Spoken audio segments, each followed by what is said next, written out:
So ayun po na, what's up sa inyo dyan mga kaya. So for today's video is gagawin natin tong Titanic. So ang pinaprepare natin una dyan yung sa taas na pangpatong natin. So ang gamit pala natin dyan mga kaya is styrofoam lang siya.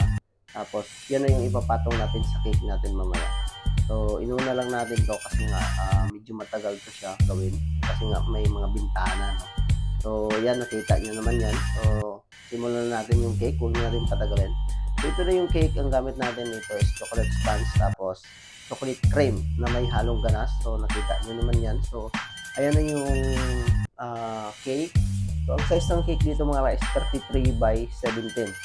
Yan, centimeter po yan. Tapos siyempre wag natin kalimutan yung sugar syrup kasi isa yung sugar syrup nagdadala sa moist ng cake at sa mga dry sponge kagaya ng sponge. So kailangan talaga is meron tayong sugar syrup na ginagamit. So ayan na yung cake.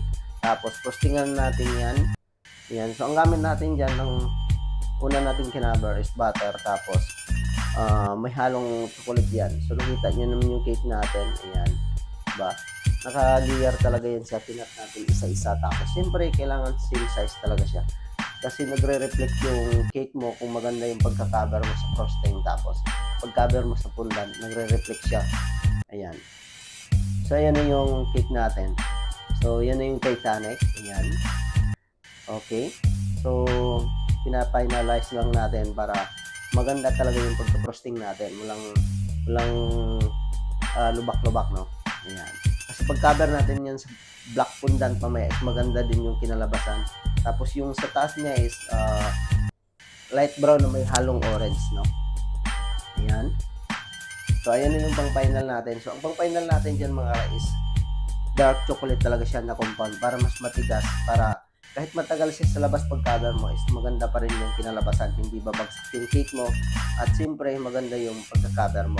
Yun na yung ikakasaya ng customers natin. So kailangan gawin natin ng maayos din yung cake nila kasi nga ito na cake mga kalais, mahal talaga to siya pero sulit naman yung sarap at siyempre hindi tinitipid natin yun sa sa chocolate. Naglagay din tayo ng mga chocolate, no? So ayan na yun.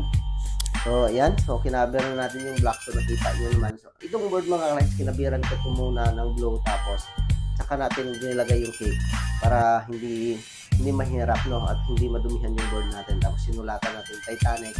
Tapos, yung yellow na yan mga kalais, kinat ko ng fondant talaga yan na maliit. Tapos, pinatigas lang natin sa microwave. So, ayan na yung cake natin. So, ayun, nakita nyo yung sa taas. O, diba? Is ba yun? Titanic. So, yan yun, yung cake natin. So, nakita nyo naman, napakaganda. Okay. So, yan yung kinalabasan mga kalahi, no? So, cake lahat po yan. Tapos, yung gamit natin dyan sa steak is fondant din siya, pero may steak. So, yun lang. Sinare ko lang yung videos natin. Ayan. So, sa mga gustong mag-order dyan, so, ano pang hinihintay nyo, search nyo lang Saffron Slice Cake or sa Kalahi Vlog.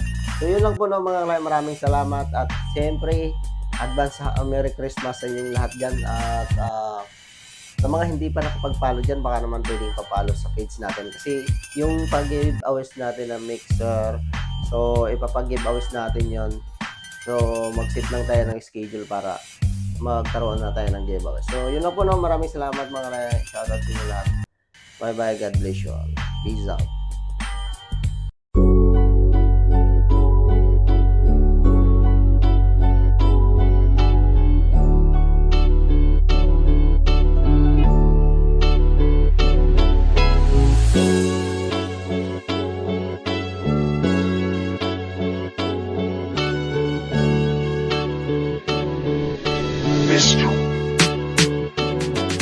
Ilang beses nadapa pero ito pa rin bumangon ng pangarap matupad nang sa ganun ay makaahon sa hirap na naranasan. Ilang beses nabigo pero kahit na ganun wala pang balak kumito dahil gusto pang matupad mga pangarap ko sa buhay. Di man nakapagtapos mahalagay merong patunay at gusto na mag-abroad lumabas ng ating bansa upang pangarap simulan at magbaka sakali na merong kahahantungan ng lahat ng pagsusumikap. Lahat ng gusto ko sa buhay ay akin ang mayayakap dahil sobra na ang hirap na aking nararanasan. Magsimula sa maliit para sa aking kinabukasan at meron nang natutunan sa aking paglalakbay. Isang bagay na naging katuwang ko na din sa buhay at sinubukan ko na din ang mundo ng pagbablog. Mga kalahi dyan salamat sa pagpapakatatag. Sinubukan ko na din lahat pangarap ko, lahat ginawa ng sa gano'y maabot to. Mahirap man ang buhay sinubukan ko, lahat ginawa hindi ko sinukuan to.